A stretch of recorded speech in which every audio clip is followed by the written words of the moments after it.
Media outlets argue that President Obama's executive order on cybersecurity is vague when it comes to data privacy. We asked security experts at this year's RSA conference for their opinions. It's not detailed in terms of explicitly spelling out. That's one of the criticisms of it, is that it hasn't gone to that much detail yet, but it's at least forcing the discussion and forcing the debate. Everybody recognizes that data is the core to what needs to be secured. The problem is, how do you get to that? Because the data doesn't stay within your own walls, or, especially with cloud computing and virtualization, the data is resident at multiple places. If it's on a private company's network, it's threatening the privacy of the employees and the executives and everybody from that company.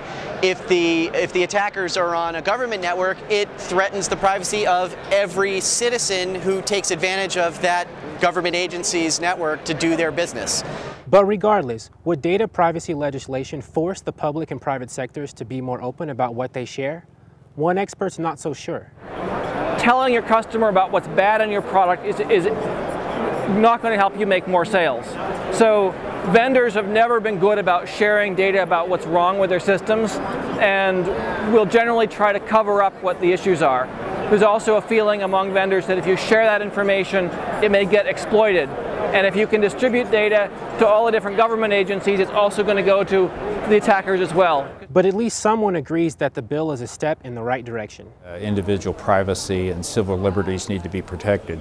That's been part of the President's cyberspace policy that was actually established in the year 2009.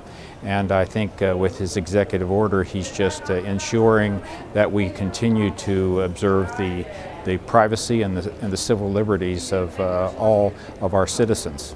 The government may have another method of weeding out faulty technology that threatens data. Right now, there are products being sold and bought by the government in huge volume that are known to be vulnerable, haven't been upgraded because as a customer, the government hasn't been forcing the issue.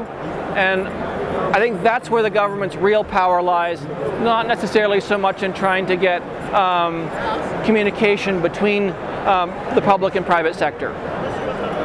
For more opinions from cybersecurity pros, check out our RSA conference series on govtech.com.